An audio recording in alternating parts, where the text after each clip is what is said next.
name is Lucas, and this happened when I was a sophomore in college. After freshman year, I didn't get a dorm, so I had to scramble for off-campus housing. Long story short, I ended up in a co-op, part of a three-house community that was somewhat near campus, but not really. It wasn't ideal, but it was cheap, and I didn't have many options. Plus, I had a bike, so I didn't mind the extra travel time. Most of the residents were young students like me, but there were a few exceptions. There were some alumni, a couple of TAs, and a few older people getting their degrees later in life. But the person who immediately stood out to me was an older man who lived in one of the other houses. From what I could tell, he was maybe in his late 50s, though he looked a little older. He had thinning hair and walked with a sort of limp, like he had a bad knee or back injury. He was really quiet and mostly kept to himself, always wearing the same blank expression. I assumed he had some connection to the university, maybe faculty or an alumnus, but no one explained and I didn't ask. The first time I saw him do something strange was in our common lounge, which was odd because the other two houses had their own. He wasn't watching TV or talking to anyone. He was just standing there watching the rest of us chat and joke around. He never tried to join in. He just stared. I caught eyes with him a few times, and I started feeling like he was watching me specifically, even though I knew that was unlikely. No one acknowledged him, which I thought was weird too. Maybe they knew something I didn't. Later that week, I was working on an assignment in my room when I saw him again. I glanced out my bedroom window, and there he was, standing in the middle of the street staring up at me. It was late, and the night air was chilly, so he had to be freezing. I couldn't tell if he was looking at me or just in the general direction of the house, but I felt like his attention was fixed on me. I don't know why I did it, but I waved at him, trying to be friendly. The moment I did, I regretted it. He didn't wave back. Instead, he bounced on his feet a few times like he was excited and then rushed toward one of the other houses. My stomach twisted. Not only had I acknowledged him, but I'd confirmed that he had been watching me. Later that night, I asked one of my housemates about him. He told me that the man had always been there and that I should ignore him like everyone else did. I pressed for more, but he didn't know much. Just what had been passed down to him when he moved in. That didn't sit right with me, so I kept asking until someone gave me an answer. One of the seniors in his house told me that the guy was loosely associated with the university, a little eccentric, but not violent.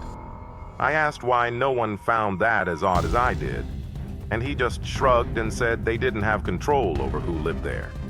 That didn't satisfy me. But what could I do? Then it got worse. One night I walked out of my room and nearly collided with him. He was standing right outside my door. I jumped back, my heart hammering. It was past midnight on a Tuesday, so the house was quiet. He didn't say anything. He barely reacted. Instead, he turned and walked away like I was the one who'd intruded on him.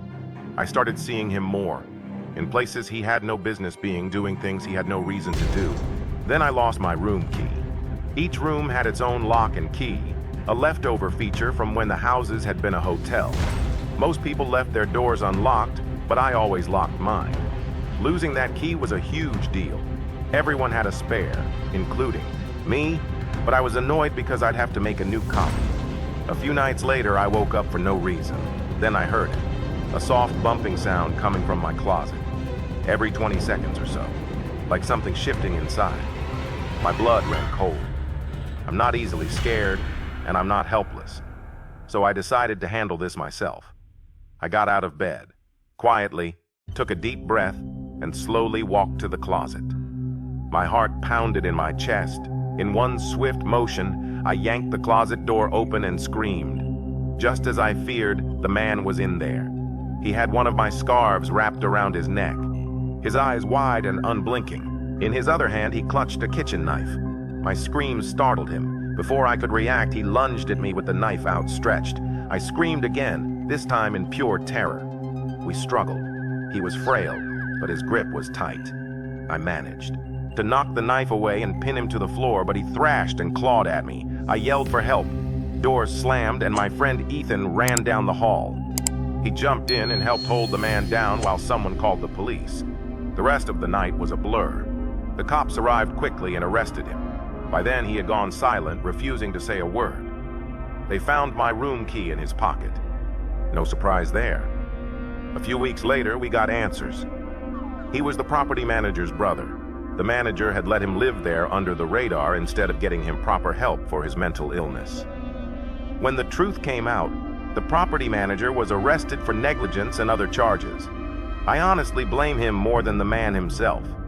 I do feel sorry for him, but that doesn't erase the fact that he tried to kill me. I could have died that night. I have no idea why he fixated on me, and I don't want to know. I'm graduating soon. I'll miss college, but no matter what, I'll never forget what happened here.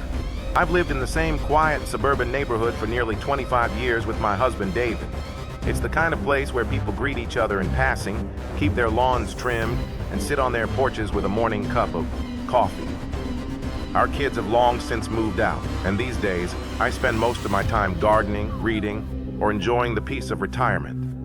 A few months ago, a new neighbor moved into the house across the street. A young woman, maybe in her late 20s, with striking auburn hair and an air of quiet confidence. She drove a sleek black sedan and often dressed in business casual attire. I first saw her on a Saturday morning, unloading boxes from a moving truck by herself. I considered offering to help, but David reminded me that people sometimes like to keep to themselves. For weeks, I observed her from my porch, sipping my tea while I watched the neighborhood. She was always alone. No visitors, no pets, no noise. At night, her house remained dark except for a single light in the front room. She left early in the morning and returned late in the evening. One evening, as I was watering my garden, I noticed something odd. She was standing by her window, staring out into the street. She wasn't moving, just watching. I followed her gaze and realized she was looking directly at me. Feeling embarrassed, I gave a small wave, but she didn't respond. Instead, she turned and walked away, disappearing into the dimly lit interior of her home. That was the first moment I felt uneasy about her presence. Over the next few weeks, I noticed strange things happening. Some nights, I'd hear what sounded like furniture being moved around. Other times, I saw her sitting on her porch steps, staring blankly at the pavement long after the sun had set. Then came the night everything changed. David and I were asleep when I woke to the sound of shouting. I sat up, heart pounding, straining to listen. It was coming from across the street. I nudged David awake and peered through our bedroom window. She was outside, arguing with a man I'd never seen before. He was tall, dressed in dark clothing, and his hands were clenched into fists at his sides. Their voices were muffled, but the tension was unmistakable. Then suddenly, he lunged at her. She staggered back, but he grabbed her by the arm, yanking her toward him.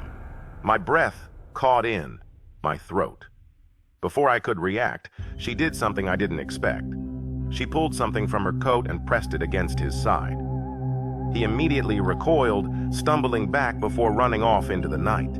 David grabbed the phone to call the police, but I stopped him. "Wait," I whispered. "Let's see what she does." She stood motionless for a moment, then calmly walked back, inside. The front door closed softly behind her as if nothing had happened. That night, I couldn't sleep. I kept replaying the scene in my head. Who was that man? Why had he attacked her? And why did she seem so prepared? The next morning, I saw her sitting on her porch, sipping coffee like usual. I gathered my courage and walked across the street.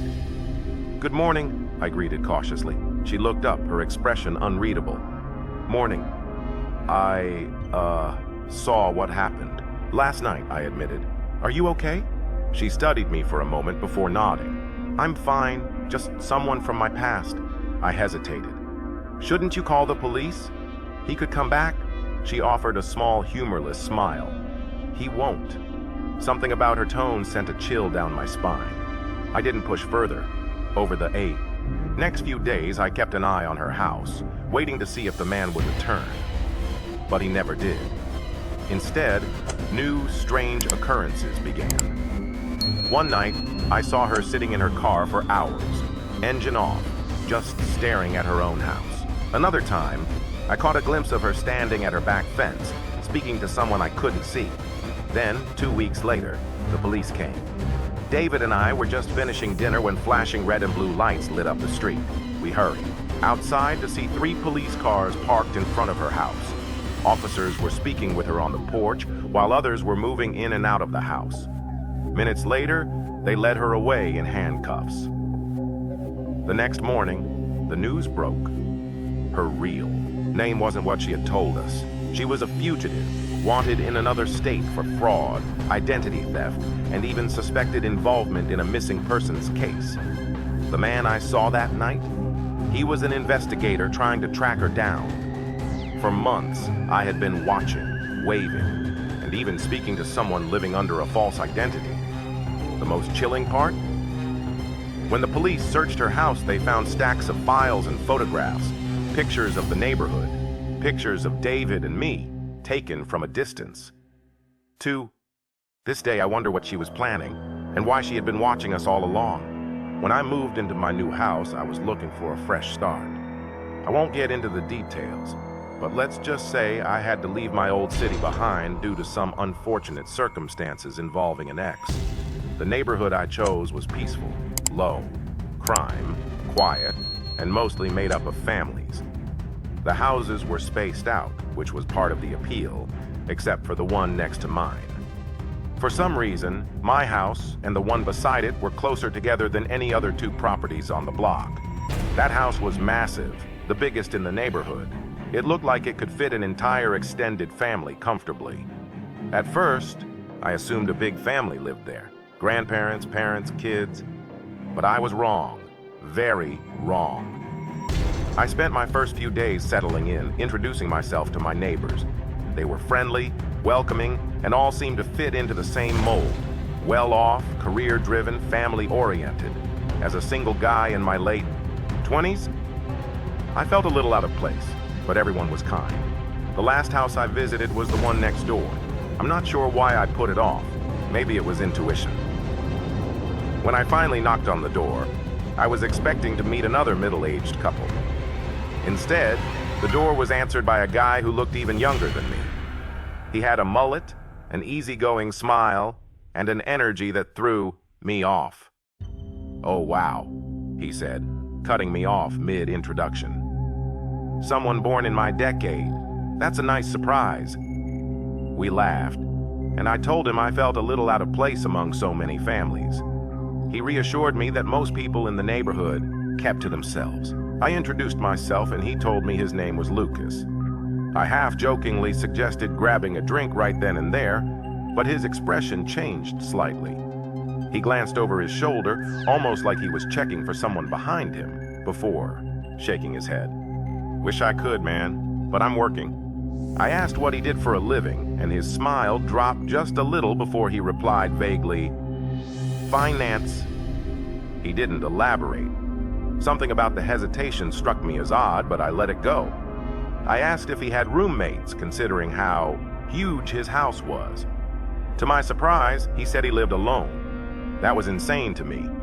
My house wasn't even half the size of his, and even I felt like I had too much space. But again, I let it go. We exchanged numbers, and I went back to my life. Texted Lucas a few days later, trying to set up a hangout, but he was always too busy. Eventually, I stopped trying.